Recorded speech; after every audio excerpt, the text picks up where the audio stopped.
It's a joy for me again to welcome visitors to the Rare Book Room and the Brodsky Faulkner collection. I don't do this as often as I used to, but it's still a great pleasure.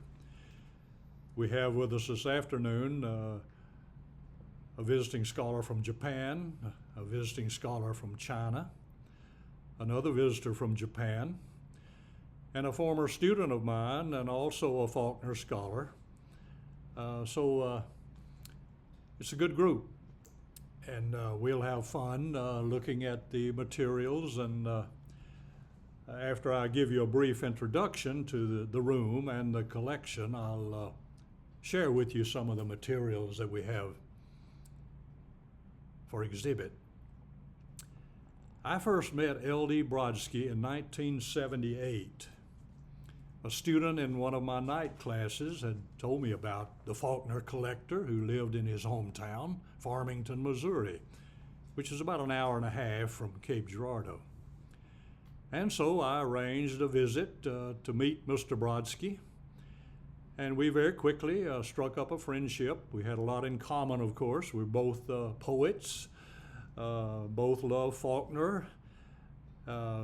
He collected Faulkner, and I knew how to write a footnote. So we made a pretty good team. And for the next 10 years, he and I produced 7 books, numerous exhibits and lectures and articles.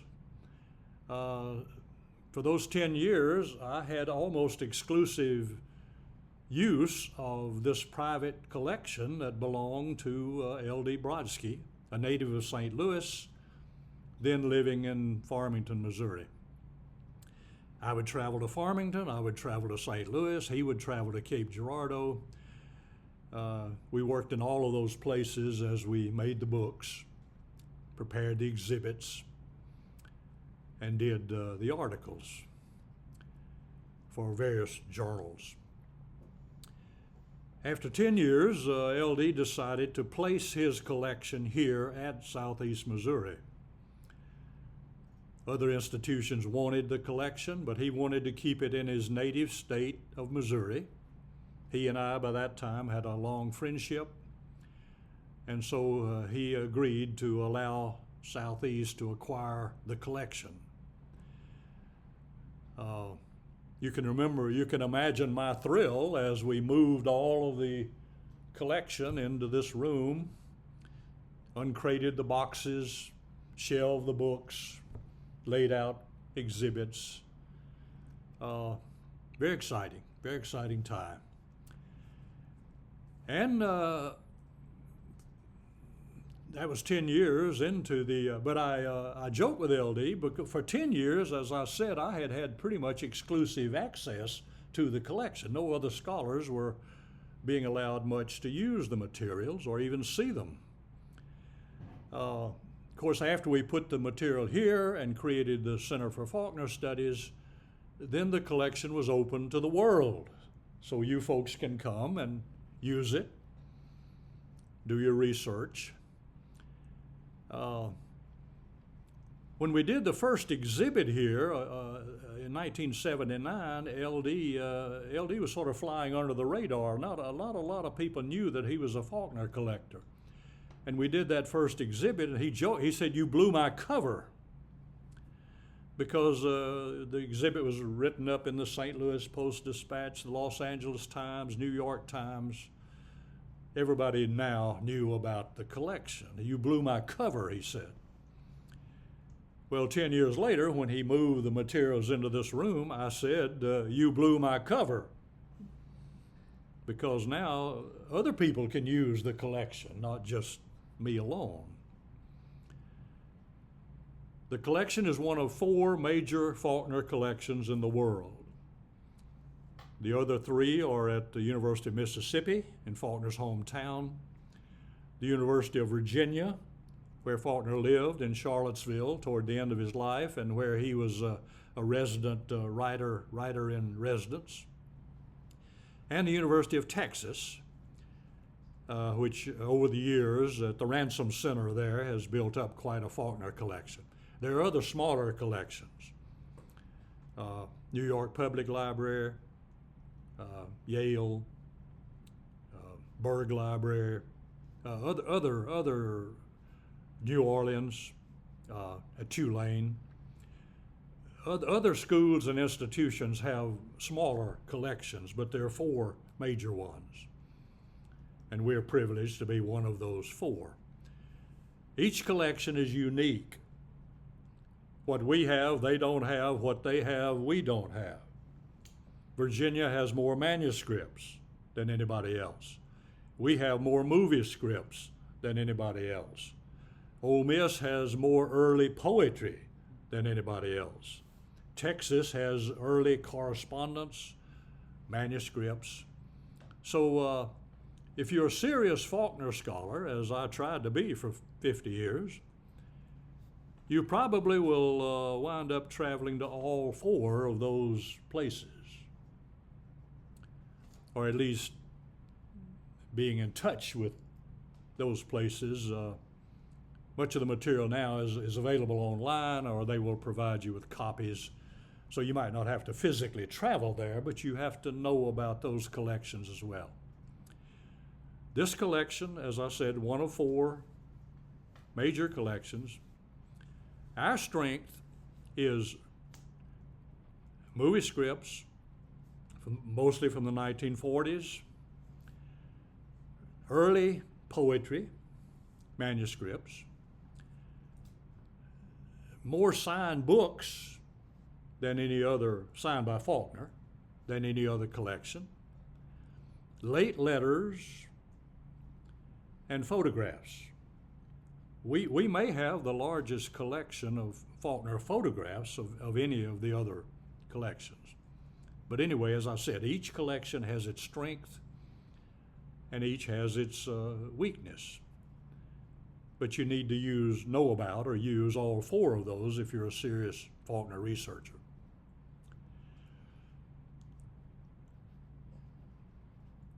Do you have questions at this point about the collection, the acquisition of it, about Brodsky?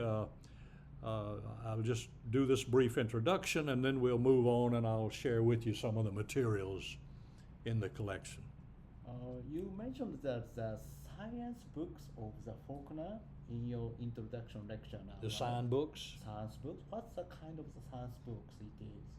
It is a first edition Faulkner novels. Oh, no. All the first, LD's collection has every first edition. Okay, great, yes. Plus later editions as well, but he has all of the first editions. Wow, very good. First editions, first printings, many of those signed by Faulkner. Oh, science. And I'll show you some of those as we move along.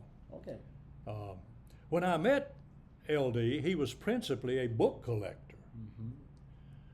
But he wanted the collection to be used by scholars for research. Mm-hmm. And if I had any influence on LD at all, it was simply to say to him, if you want this collection to be useful to scholars, mm-hmm. it will have to be broader than signed books. Mm-hmm. You need letters, mm-hmm. you need manuscripts, you need photographs. And so after we started collaborating, he broadened his collecting interest to bring together movie scripts and other kinds of, but as I said initially, he was just a book collector. Mm. But he branched out and acquired the other kinds of materials. Many of those are much more useful than a signed book. Mm. A signed book will tell you where Faulkner was on a given day. Yeah. Hollywood. And he signed he dated the book. So about all a signed book will tell you is where Faulkner was when he signed the book, right. And what the day was. But a letter, a photograph, a movie script, a manuscript. One of the prize manuscripts in this collection is an early draft of the short story Wash, which became a chapter in Absalom. Right. It's Faulkner's handwritten manuscript. And there are several of those in the collection, handwritten copies of poems, fiction, essays. But LD grew as a collector. He grew, he branched out, he added additional materials, and we wound up working together for 36 years. We collaborated for 36 years. He died in 2014. And until that time, we had met in 1978. He died in 2014. In all of that time, we worked together on this collection. Doing, as I said, books, exhibits, scholarly articles, whatever. Yeah. I just want to add one information about the Brodsky. You are mentioning Brodsky is LD, you know? LD is a nickname of Louis Daniel. Louis Daniel Brodsky. So LD is He Louis went by Daniel. LD, Okay, his great. initials. Yeah. Yeah. Could you tell me a little about the Brodsky, how you meet it and how you met him and what kind of the person he is actually? How I met him? Yeah. How you met you or kind of some information about him and about his personality or background. Well, LD's father was a clothing manufacturer and also an investor in real estate in St. Louis. Very wealthy individual. LD went to a private school, a country day school, very exclusive school in St. Louis. He went to Yale University. He graduated with honors at Yale University. He did a master's degree in creative writing at San Francisco State University. He married. He went into business with his father. His father was the manufacturer of sport clothes, slacks, jackets. The father had 4 factories. Each one employed about 100 people. They made these sports clothes. He had a factory in Farmington, where LD lived. He had one in Illinois. He had one in Oklahoma. He had one in Okolona, Mississippi, pretty close to Faulkner's hometown. Those 4 factories manufactured the clothing, mostly slacks, sports slacks. We had faculty members from Cape Girardeau who would go to Farmington and purchase their jackets, their slacks, pants from LD Brodsky. When LD entered the family business, he opened a retail store everywhere in every town where the father had a factory. The father was not into retail. He just manufactured. And he would sell slacks to J.C. Penney, Sears, other brands. But LD came into the business and basically said, let's market our own product. Eventually, he operated 7 retail stores in those states: Oklahoma, Missouri, Illinois, Mississippi.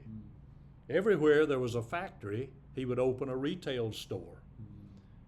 LD managed the retail end of the business. The father handled the manufacturing part of the business. That's where they made their money. Yeah. And LD used part of his profit from his business to collect Faulkner. Yeah. Very nice. I met him because a student in a night class who lived in Farmington, Missouri, knew about LD, knew that he was interested in Faulkner. He told me about Mr. Brodsky, and I traveled there and met LD, and he showed me some of the materials, and from that point on, we became friends and began to collaborate on the materials. So. Okay, I have 2 questions. So one is, just now you mentioned here we have Faulkner's early poems collection, maybe poetry, and many of them are handwritten. They are not published yet. So for these poems, I have read one book. Any unpublished poetry, any poetry that was unpublished in this collection, when I met LD Brodsky, he and I have since published it. Oh, okay. All of the poetry We have the Marble Fawn, first edition. I'll show you a copy, Okay. signed by Faulkner. Oh. There was some unpublished poetry in this collection, but we have since published that. LD and I later published that. I know There are letters in this collection that have never been published. Oh. There are probably some manuscripts in the collection that have never been published. There are a couple of movie scripts, at least 2 that I know of, that have not been published, even today. So I'm But most of the material unpublished, we have published it in our books. Oh. Mm-hmm. So I'm wondering how he get this unpublished poems and letters. So in what way he can get this rare material, very precious materials? Where? So where in what way he get this materials? How did he Brodsky get this material, Faulkner's unpublished book poems? How did he acquire those? Yeah, acquire those because it has been not been published yet. He got to know Faulkner's. LD took the Joseph Blattner biography. It had just come out in 1974, the first biography of Faulkner, 2 volumes. LD took that biography, he read it thoroughly. He made lists of people who knew Faulkner who were still living, relatives, friends. It was a long list. They all had material. Every friend or family member had something. Letters, photographs, manuscripts. So LD went to visit those people. Very smart. He took his checkbook. He came home with materials, which he placed in this room, but he was much poorer when he came home Yeah. because he had written a check Oh, for many. There were people who donated materials to Brodsky because they respected what he was doing. They admired that. They wanted the material preserved. There were many people who just donated material to this collection. But LD was willing to purchase the material if that was what was required. yeah. Okay. And Okay. So another. when it's public record now, it's no secret. When we acquired this collection in 1988, the collection in this room, by the way, it is now twice the size it was when we acquired it. Because I said he continued to collect. Even after the collection came here, he continued to collect. So this collection now is about double the size as when I first saw it. But when we acquired that collection in 1988, opened the center in 89, the collection had to be professionally appraised, and it was appraised at a value of $3.5 million. Today, now that was many years ago, 88. That was 36 years ago. Today, an appraiser has estimated that this collection is worth $15 to $20 million. Some of the books I show you today would sell for $40,000 or $50,000. One book I will show you would sell for $75,000, and it is not a book by Faulkner. It's not a book by Faulkner. Who is it? I'll show you. Okay. I'll show So you. another So question. the books are of value, but so are the other materials. This was never a matter of money for L.D. Brodsky. It was a love of Faulkner, a love of literature, love of poetry. It was a labor of love for him. He never cared a whole lot. He didn't need the money. He had plenty of money. His family was wealthy, and so none of this was a matter of money for him. It was simply an avocation, an interest, and he had great fun with it, and he allowed me to participate in that fun, you know. So Okay. let's start by looking at some of the things on this table here. There are some items, representative items.